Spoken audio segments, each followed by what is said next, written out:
Assalamualaikum warahmatullahi wabarakatuh. Dengan penuh hormat kami sampaikan kepada seluruh pemirsa, khususnya Bapak dan Ibu pensiunan di seluruh Indonesia, sebuah kabar penting yang kini menjadi perhatian nasional. Alhamdulillah, dengan izin Allah, proses pencairan dana pesangon dan dana pensiun yang telah lama dinantikan akhirnya mulai berjalan bertahap mulai minggu ini.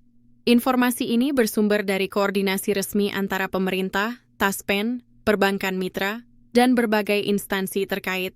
Selanjutnya, dalam laporan lengkap ini, kami akan menyampaikan penjelasan yang runtut, jelas, dan insya Allah mudah dipahami oleh seluruh pemirsa, terutama para senior yang mengandalkan keakuratan informasi untuk memastikan hak keuangannya. Pada kesempatan ini, kami hadir tidak sekadar membawa kabar baik, tetapi juga memberikan panduan lengkap, siapa saja yang berhak menerima, bagaimana mekanismenya, cara memeriksa nama, langkah aman agar terhindar dari penipuan, serta apa saja kemungkinan kendala yang perlu Bapak dan Ibu antisipasi. Semuanya akan disampaikan dengan bahasa yang sederhana, dengan ritme yang tenang dan meyakinkan, sebagaimana penyampaian resmi dalam siaran berita nasional. Selanjutnya, mari kita rangkum secara singkat inti persoalan yang menjadi perhatian banyak pensiunan. Pemerintah telah menetapkan bahwa proses pencairan pesangon dan dana pensiun dilakukan secara bertahap. Mekanisme ini dipilih untuk menjaga kelancaran sistem perbankan, memastikan validasi data berlangsung akurat, serta menjamin dana yang masuk ke rekening penerima benar-benar tepat sasaran. Dengan kata lain, meskipun pencairan dimulai minggu ini, tidak semua penerima akan menerima dana pada hari yang sama. Insya Allah, alurnya tetap berjalan berkelanjutan sesuai dengan batch verifikasi yang sudah disiapkan. Berikut ini kami sampaikan penjelasan mengenai siapa saja yang termasuk kategori penerima. Sesuai ketentuan resmi, penerima utama adalah pensiunan ASN atau PNS, pensiunan TNI dan POLRI yang terdaftar pada Taspen atau instansi masing-masing. Selain itu, mantan pegawai BUMN yang mengikuti program pensiun perusahaan juga masuk dalam daftar penerima. Kemudian, kelompok tertentu yang mengalami PHK karena restrukturisasi dan memenuhi syarat masa kerja turut dimasukkan. Ada pula kategori khusus berupa penerima tunjangan terbatas serta ahli waris dari pensiunan yang telah meninggal dunia, asalkan seluruh dokumen telah diverifikasi lengkap. Alur masuknya kategori tambahan ini dibuat untuk memastikan bahwa seluruh pihak yang berhak mendapatkan hak finansialnya dengan sah dan berkeadilan. Selanjutnya, kita masuk pada pertanyaan yang paling banyak diajukan oleh para pensiunan. Kapan dana benar-benar cair?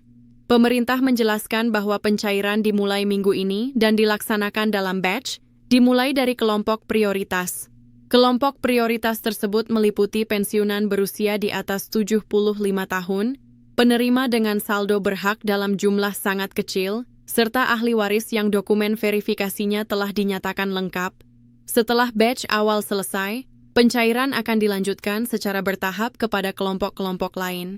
Tahapan ini diperkirakan berlangsung beberapa minggu ke depan, tergantung kelancaran validasi dan sinkronisasi data antar instansi. Kemudian, bagaimana mekanisme pencairannya? Proses pencairan menggunakan sistem disbursement digital, sebuah metode penyaluran dana yang memungkinkan transfer dilakukan otomatis ke rekening penerima yang sudah terdaftar. Bank-bank mitra yang terlibat termasuk BRI, BNI, Mandiri, BTN, BSI, serta beberapa bank pembangunan daerah. Setiap batch akan dicetak berdasarkan data validasi dari BKN, Taspen, instansi pemberi kerja, dan kemudian bank mitra akan mengeksekusi transfer. Dengan mekanisme ini, yang paling penting untuk Bapak dan Ibu pastikan adalah bahwa rekening yang tercatat masih aktif dan nama pemiliknya sesuai dengan KTP. Jika terdapat perbedaan penulisan nama atau rekening telah nonaktif, maka transfer berpotensi gagal dan masuk proses koreksi. Setelah itu, kita beralih pada cara untuk memeriksa apakah nama Bapak dan Ibu masuk dalam daftar penerima batch tertentu. Ada beberapa jalur resmi yang bisa digunakan. Pertama, portal atau situs resmi instansi tempat Bapak dan Ibu pernah bekerja. Kedua, aplikasi My Taspen bagi para penerima yang terdaftar di Taspen. Ketiga, notifikasi resmi melalui SMS atau email yang dikirim oleh instansi ataupun bank mitra. Bila melalui jalur digital ini Bapak dan Ibu belum menemukan informasi, Langkah berikutnya adalah menghubungi bagian kepegawaian atau keuangan di instansi terakhir, atau menghubungi langsung call center bank mitra. Proses konfirmasi biasanya memerlukan dokumen pendukung seperti KTP, SK pensiun, surat PHK, nomor rekening, dan dokumen identitas lain. Berikut ini kami sampaikan penjelasan mengenai besaran dana yang diterima. Jumlah pesangon sangat bergantung pada formula perhitungan masing-masing instansi. Umumnya, formula tersebut terdiri dari gaji pokok terakhir, masa kerja, tunjangan yang relevan, dan ketentuan internal. Sementara itu, dana pensiun mengikuti rumus yang berlaku di Taspen, termasuk akumulasi iuran dan faktor perhitungan lainnya. Beberapa penerima mungkin mendapatkan tambahan berupa rapel jika ada penyesuaian masa lalu yang belum terbayarkan. Karena itu, tidak ada angka seragam untuk semua penerima. Cara paling aman bagi Bapak dan Ibu adalah memeriksa simulasi di aplikasi resmi atau portal instansi masing-masing. Setelah itu, kami akan menyampaikan langkah-langkah penting yang perlu Bapak dan Ibu lakukan agar tidak ketinggalan proses dan tetap aman. Pertama, periksa kembali data rekening yang terdaftar. Pastikan nomor rekening masih aktif dan nama yang tercatat sama dengan nama yang tertera di KTP. Kedua, pastikan data pribadi seperti alamat, nomor HP, dan email telah diperbarui agar notifikasi resmi dapat diterima. Ketiga, simpan seluruh dokumen penting seperti SK pensiun atau surat PHK, karena sewaktu-waktu dokumen ini mungkin diminta oleh pihak bank untuk keperluan verifikasi. Selanjutnya, kami menyampaikan penjelasan tentang pencairan bagi ahli waris. Dalam situasi di mana penerima pensiun telah meninggal dunia, dana akan disalurkan kepada ahli waris yang sah. Namun, proses ini memerlukan dokumen tambahan berupa akta kematian, akta waris atau surat keterangan ahli waris, SK pensiun almarhum yang tercatat, serta dokumen identitas ahli waris. Karena proses verifikasi legalitas ini lebih panjang, sebaiknya ahli waris menyiapkan dokumen sedini mungkin agar penyaluran tidak tertunda saat batch ahli waris dieksekusi. Berikutnya, kita masuk pada isu penting mengenai potensi penipuan.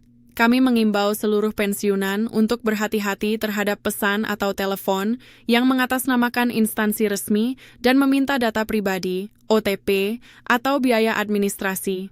Ingatlah bahwa pencairan dana pesangon dan pensiun tidak dipungut biaya apapun. Tidak ada mekanisme percepatan dengan membayar sejumlah uang. Jika menerima pesan yang mencurigakan, segera lakukan pengecekan melalui hotline resmi instansi. Dengan semakin meningkatnya aktivitas digital, kasus penipuan semacam ini memang cenderung meningkat, terutama menjelang pencairan massal. Berikut ini kami sampaikan kondisi yang sering membuat nama penerima tidak muncul dalam daftar meskipun merasa memenuhi syarat. Pertama, data mungkin belum terbarui di sistem. Kedua, rekening yang tercatat mungkin sudah tidak aktif. Ketiga, dokumen verifikasi mungkin belum lengkap. Solusi yang dapat dilakukan adalah menghubungi bagian kepegawaian atau bank mitra, atau datang langsung ke cabang bank untuk verifikasi manual. Bila data memang belum masuk, mintalah petunjuk administrasi agar segera dimasukkan dalam batch berikutnya.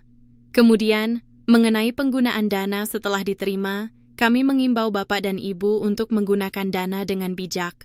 Prioritaskan kebutuhan pokok dan kesehatan, sisihkan sebagian untuk dana darurat, dan hindari tawaran investasi yang berisiko tinggi.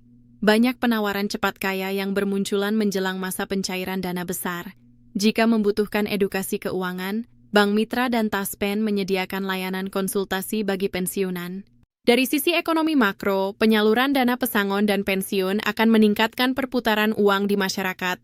Belanja kebutuhan rumah tangga, kesehatan, dan layanan lokal diprediksi meningkat sehingga memberi dampak positif pada pasar. Pemerintah menerapkan metode bertahap untuk menjaga stabilitas likuiditas agar pasokan dana tidak menekan sistem perbankan. Sebagai penutup dari laporan inti ini, kami kembali menegaskan bahwa pencairan telah dimulai minggu ini dan dilaksanakan secara bertahap sesuai batch verifikasi.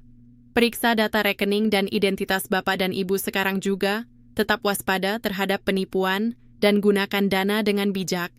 Dalam waktu dekat, kami akan menayangkan video lanjutan yang memandu cara mengecek status pencairan melalui MyTaspen dan portal instansi, termasuk cara mengajukan klaim jika terjadi kegagalan transfer. Kemudian, sebagai rangkuman praktis bagi seluruh pemirsa, berikut poin-poin yang dapat Bapak dan Ibu catat. Pertama, cek akun MyTaspen atau portal instansi masing-masing. Kedua, pastikan nomor rekening masih aktif dan sesuai nama KTP. Ketiga, siapkan SK pensiun atau surat PHK. Keempat, waspadai pesan yang meminta biaya administrasi. Kelima, hubungi call center resmi jika dana belum masuk. Keenam, simpan bukti komunikasi jika diperlukan untuk proses klaim. Insya Allah, dengan langkah-langkah ini, proses pencairan akan lebih mudah dan aman. Terima kasih kepada seluruh pemirsa yang telah mengikuti siaran ini hingga akhir. Semoga penjelasan ini membantu Bapak dan Ibu menavigasi proses pencairan pesangon dan pensiun dengan lebih tenang. Dengan izin Allah, mari kita jalani proses ini dengan sabar dan penuh harapan. Jangan lupa untuk menyukai video ini, membagikannya kepada sesama pensiunan yang membutuhkan informasi, dan berlangganan saluran ini agar tidak ketinggalan update penting berikutnya. Wassalamualaikum warahmatullahi wabarakatuh.